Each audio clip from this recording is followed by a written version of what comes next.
भाई इंसान अपनी गाड़ी की सर्विस करवाना भी नहीं भूलता, अपने घर की साफ सफाई करना भी नहीं भूलता, यहाँ तक कि अपने जूतों तक की सफाई करना भी नहीं भूलता, लेकिन अपने शरीर की सफाई वो कब करता है? आप सोच रहे होंगे कि भाई हम नहाते धोते तो रोज हैं, तो सफाई तो हो ही जाती है। मैं बाहर की सफाई की बात नहीं कर रहा, मैं भीतर की सफाई की बात कर रहा हूँ, पेट की सफाई की बात कर रहा हूँ। भाई वाघ भट्ट जी ने आयुर्वेदा में लिखा है कि 99% बीमारियां पेट से पैदा होती हैं। चलिए पहले ये समझ लेते हैं कि हमारे पेट से बीमारियां पैदा कैसे होती हैं, और तभी हम समझ पाएंगे कि फिर उस पेट को साफ कैसे करना है।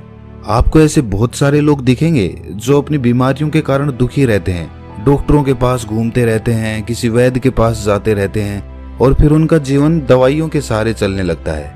और ये भी हकीकत है कि उन दवाइयों से उन्हें कुछ देर के लिए तो आराम हो जाता है, लेकिन उस बीमारी की जड़ कभी नहीं जाती। और जैसे ही वो दवाई लेना छोड़ते हैं तो दर्द फिर से उनको परेशान करने लग जाता है। भाई कितने ही लोग आपने देखे होंगे, और वास्तविकता में तो आपके परिवार में भी ऐसे लोग होंगे। किसी के हाथ में दर्द होता है, किसी के घुटनों में दर्द होता है, किसी के पैर में दर्द होता है, और किसी के डायबिटीज है, किसी का लीवर खराब है, किसी को पथरी है। लेकिन समझने की बात यह है कि जिस तरह एक बीज से एक पेड़ बनता है, उसी तरह हमारे पेट में जमा गंदगी से ही इन सारी बीमारियों का जन्म होता है। भाई ये तो हम सभी जानते हैं कि फलों और कच्ची सब्जियों को पचने में तकरीबन 2 से 3 घंटे लगते हैं। वहीं पर अगर हम अनाज की बात करें, जैसे गेहूं या फिर कोई और अनाज, तो उसको पचने में 5 से 6 घंटे लगते हैं। लेकिन अगर हम बात करें मांस या मछली या फिर नॉनवेज की, तो उसको पचने में 15 से 20 घंटे लग जाते हैं। अब जो हम खाते हैं वो किस तरह गंदगी के रूप में हमारे शरीर में जमा हो जाता है, ये बड़े ध्यान से समझना। ये समझोगे तभी ये समझ पाओगे कि उस गंदगी को बाहर कैसे निकालना है। इससे मैं आपको आसान तरीके से एक उदाहरण के माध्यम से समझाता हूँ। मान लीजिए कि आप अपनी गाड़ी लेकर अपने घर से जाते हैं। रास्ते में गाड़ी सड़क पर चलती है, और कुछ दूर सड़क पर चलने के बाद सामने कीचड़ आ जाता है। अब जब कीचड़ में से गाड़ी होकर निकलेगी तो उसके टायर पे भी कीचड़ लगेगा, उसका टायर गंदा होगा। अब वो कीचड़ कुछ दूर बाद खत्म हो गया और आप फिर से सड़क पर आ गए। अब फिर से जब गाड़ी सड़क पर चलने लगेगी तो हो सकता है उसका कीचड़ हट जाए, लेकिन वो कीचड़ पूरी तरह से साफ नहीं होता, वो ऊपर ऊपर से साफ हो जाएगा। आप किसी चीज से साफ करेंगे तो भी वो ऊपर से ही साफ होगा, क्योंकि टायर पर जब हम देखते हैं तो उसमें लेयर्स बनी होती हैं, उसमें एक स्पेस बना होता है, एक जगह बनी होती है, और उसमें मिट्टी फंसी रहती है, कीचड़ भी उसी में फंसा रहता है। तो ऊपर से साफ करने पर वो ऊपर ऊपर से साफ होता है। उस टायर को पूरी तरह से साफ करने के लिए आपको तेज प्रेशर से उस पर पानी डालना होगा, तब उस बीच वाले स्पेस से वो मिट्टी निकल कर बाहर आएगी।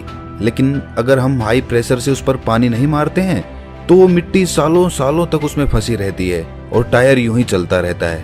उसी तरह जब हम कोई खाना खाते हैं तो पहले तो वो खाना हमारे मुंह में आता है, मुंह में हम उसे चबाते हैं, फिर वो हमारे पेट में पहुंचता है, जहां पर हमारी इंटेस्टाइन उसमें से रस लेती है, उसमें से जो भी न्यूट्रिशंस होते हैं उन्हें खींच लेती है, और उसके बाद उसे स्मॉल इंटेस्टाइन में भेज देती है, जहां से वो अपने रास्ते से बाहर आ जाता है। लेकिन हर प्रकार के खाने को पचने में अलग अलग समय लगता है, ये तो हमने सीख लिया, अभी पीछे बताया था। तो इससे पहले कि वो खाना पच पाता, हमारे इंटेस्टाइन उसमें से जरूरी न्यूट्रिएंट्स निकाल पाती, उससे पहले ही हम कुछ और खा लेते हैं। अब वो भी तो जाएगा, अब वो खाना जो हमने अभी खाया है वो भी इसी रास्ते से वहीं पर पहुंचेगा। तो अब जो खाना पहले से हमारे पेट में पड़ा हुआ है, जो पूरी तरह से हजम भी नहीं हुआ है, डाइजेस्ट नहीं हुआ है, वो अभी उस पर प्रेशर लगेगा। किसका?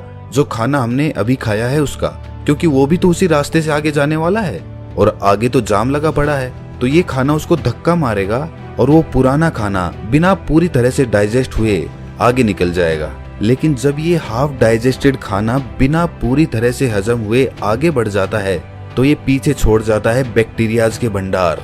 बहुत सारे बैक्टीरियाज होते हैं जो पीछे छूट जाते हैं, और ये बैक्टीरियाज हमारे इंटेस्टाइन से, यानी कि हमारे पेट की, हमारे स्टमक की जो इनर वॉल्स होती हैं उनसे चिपक जाते हैं, चिपट जाते हैं।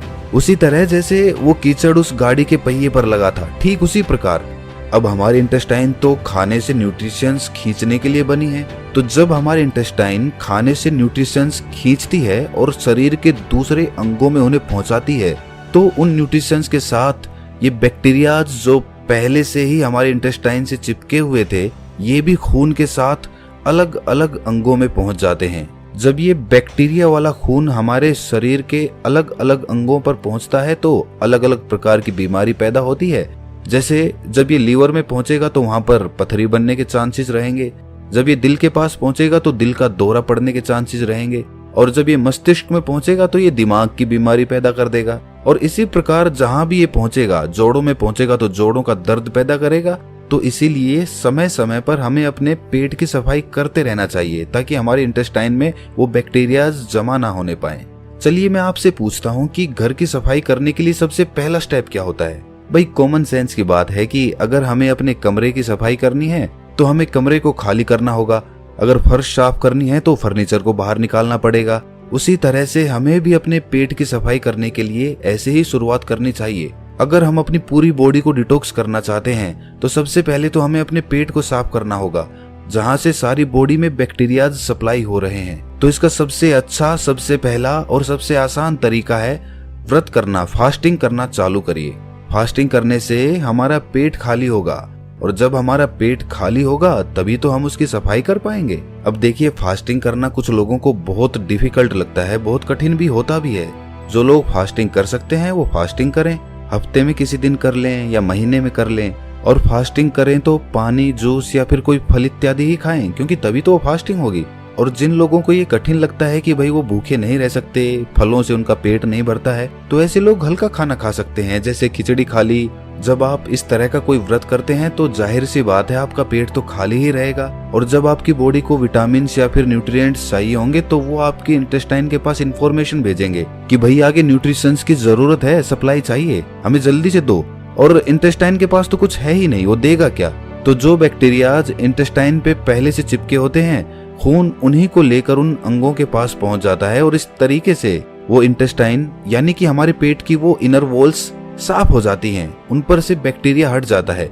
लेकिन अब वो बैक्टीरियाज हमारे खून में मौजूद हैं, तो अपने खून में से वो बैक्टीरियाज निकालने के लिए आपको पसीने निकालने चाहिए। आप जितने पसीने निकालेंगे उतना ही आपका खून डिटॉक्स होता जाएगा। जो हमारी स्किन में छोटे छोटे पोर्स होते हैं ना, जहाँ से पसीना बाहर आता है, तो उस पसीने के साथ जो हमारे खून में जो अनवांटेड मटेरियल्स होते हैं वो भी बाहर आ जाते हैं। लेकिन एक बात सच बताना, आप में से बहुत सारे लोग ना सोचते तो होंगे कि कल से हम अच्छा रूटीन बनाएंगे, डेली एक्सरसाइज करेंगे, अच्छा खाना खाएंगे और अपने शरीर का ख्याल रखेंगे।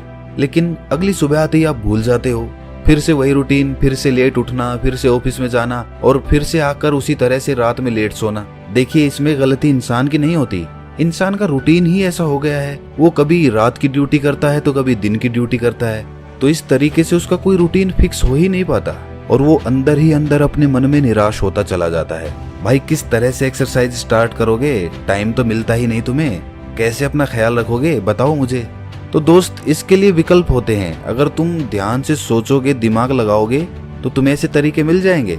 भाई इसके लिए हमें जापान के लोगों से सीखना चाहिए। जापान के लोगों का भी शेड्यूल इसी तरह बिजी रहता है, उन्हें टाइम मिल ही नहीं पाता कि वो एक्सरसाइज करें। उस देश में भी ज्यादातर लोगों को टाइम मिल ही नहीं पाता कि वो एक्सरसाइज कर लें, इसीलिए वो अपने पास एक साइकिल रखते हैं। कहीं जाना हो इधर उधर, छोटी मोटी जगहों पे, ज्यादा दूर नहीं जाना हो, वहां पर वो अपनी साइकिल का इस्तेमाल करते हैं, वरना तो पब्लिक ट्रांसपोर्ट में या फिर खुद की कार से ट्रेवल करते हैं। ज्यादा दूर नहीं, लेकिन छोटी जगहों पे कुछ दूर जाने के लिए वहां तो हम साइकिल का इस्तेमाल कर सकते हैं। इससे हमारी थाइज में जो पेल्विक मसल्स होती है ना, उन पे बहुत अच्छा काम होता है। साथ में हमारा पसीना भी निकलता है, तो उससे हमारी बॉडी भी डिटॉक्स हो जाती है, और इसके साथ ही कोई पोल्यूशन भी नहीं होता, प्रदूषण से भी हम बचे रह जाते हैं। अगर साइकिलिंग करने में इंटरेस्टेड नहीं हो तो फिर डांस कर लो या फिर रनिंग कर लो, जिस तरीके से भी हो, बस अपने शरीर से पसीना निकालो, ताकि आपके जो पोर्स है ना स्किन के, वो एकदम क्लियर हो जाए। होता है उनको जल्दी पकाने के लिए या फिर उन पर कोई रोग ना लग जाए, इसलिए उन पर दवाइयों का छिड़काव किया जाता है। और जब हम उन फल और सब्जियों को खाते हैं तो वो पेस्टिसाइड्स हमारे अंदर, हमारी बॉडी में एंटर कर जाते हैं। तो उन पेस्टिसाइड्स की वजह से हमारे अंदर बहुत सारे बैक्टीरियाज पैदा होते हैं, जिनसे बहुत सारी बीमारियां पैदा होती है। और सबसे बड़ी बीमारी जो उससे पैदा होती है वो होती है कॉन्स्टिपेशन की। कुछ लोगों को हमेशा कॉन्स्टिपेशन रहता है, वो जब भी सुबह बाथरूम में जाते हैं तो उनका पेट अच्छे से साफ ही नहीं होता। इसकी वजह से वो पूरे दिन परेशान रहते हैं, स्ट्रेस में रहते हैं, कुछ भी अच्छा नहीं लगता, कुछ खाने का मन नहीं करता, भूख नहीं लगती। तो उन लोगों के लिए त्रिफला चूर्ण सबसे अच्छी औषधि मानी जाती है। त्रिफला के नाम से ही पता चलता है कि ये 3 फलों से मिलकर बना होता है। आंवला और हरड़ त्रिफला चूर्ण के मेन कंपोनेंट्स होते हैं। आंवला में विटामिन सी होता है, फाइबर होता है, और वहीं पर हरड़ एक बहुत अच्छा एंटीबैक्टीरियल होता है, जिस दिन आप सुबह सुबह नींबू पानी नहीं पीने वाले, उस दिन आप त्रिफला चूर्ण का सेवन करें। 1 छोटी चम्मच अच्छे से गुनगुने पानी में मिलाकर पी जाओ। उसके बाद देखना क्या कमाल होता है। खाना अच्छे से डाइजेस्ट होगा। सुबह पेट इतने अच्छे से खाली होगा कि पूरा दिन हल्का हल्का महसूस करोगे। और इसे भी रोज लेने की जरूरत नहीं है भाई। 1 हफ्ता आपने नींबू का पानी ले लिया, फिर किसी दूसरे हफ्ते आपने त्रिफला चूर्ण का सेवन कर लिया। इस तरह अल्टरनेट तरीके से इनका इस्तेमाल करना है। कहीं पता चले कि आप नींबू पानी भी पी रहे हैं और साथ में त्रिफला चूर्ण का भी सेवन कर रहे हैं। ऐसा मत करना। अच्छा, एक राज की बात बताता हूँ। जो लोग अल्कोहल ज्यादा पीते हैं ना, उसकी वजह से उनकी बॉडी में एसिडिटी बढ़ जाती है। तो ये जो त्रिफला चूर्ण है, ये उस अल्कोहल के इफेक्ट को भी बहुत कम कर देता है। अच्छा देखिए, अगर आप पहले से कोई और दवाई ले रहे हैं तो त्रिफला चूर्ण को अवॉइड करना या फिर अपने डॉक्टर से कंसल्ट करके तभी लेना। अच्छा, एक और बहुत अच्छा तरीका होता है बॉडी को डिटॉक्स करने का, और वो है कि खाने से पहले फ्रूट्स या फिर सैलेड खा लो अच्छे से पेट भर के। उससे क्या होता है कि फलों में और सलाद में ना फाइबर होते हैं बहुत अच्छी मात्रा में। जब वो फाइबर हमारी बॉडी में पहुंचते हैं तो वो ल्यूब्रिकेशन पैदा करते हैं, जिस ल्यूब्रिकेशन की वजह से जो हम खाना खाते हैं वो कहीं पर अटकता नहीं है, वो आसानी से नीचे चला जाता है। और खाना कभी भी पूरा पेट भर के मत खाना। खाना हमेशा 80% के लगभग ही खाना चाहिए। 20% जगह पेट में खाली रहनी चाहिए। ये सारे तरीके आपकी बॉडी को पूरी तरह से डिटॉक्स कर देंगे। इनमें से कुछ तरीके थोड़े आसान हैं तो कुछ तरीके थोड़े कठिन हैं। आप अपनी सुविधा के अनुसार कोई भी तरीका अपना सकते हैं, लेकिन ये सारे तरीके बॉडी को डिटॉक्स करने के लिए हैं। माइंड को डिटॉक्स करने के लिए कुछ अलग तरीके होते हैं। अगर इस वीडियो में हम डिस्कस करेंगे तो ये वीडियो बहुत लंबी हो जाएगी, लेकिन आप ये जान लीजिए कि जितना जरूरी बॉडी को डिटॉक्स करना है, उससे कहीं ज्यादा जरूरी माइंड को डिटॉक्स करना होता है। क्योंकि हमारे माइंड में ना बहुत सारा स्ट्रेस है, बहुत एंजाइटी है, बहुत सारे डर है, फियर है, ईर्ष्या है, जलन है, द्वेष है, पता नहीं किस किस तरह के इमोशंस हमारे दिमाग के अंदर भरे पड़े हैं, जो कभी खाली ही नहीं होते, जो वहीं पर अटके रह जाते हैं और हमें हमेशा परेशान करते रहते हैं, नई नई बीमारियों को पैदा करते रहते हैं। उससे मानसिक बीमारियां बहुत सारी पैदा होती हैं। डिप्रेशन हो जाता है, हमेशा दुखी रहना, खोया खोया रहना, समाज से कटके रहना, किसी से मिलना जुलना नहीं, कॉन्फिडेंस कम हो जाना, अपने एक्सप्रेशन दूसरों के सामने एक्सप्रेस ना कर पाना, ये सारी प्रॉब्लम्स माइंड डिटॉक्स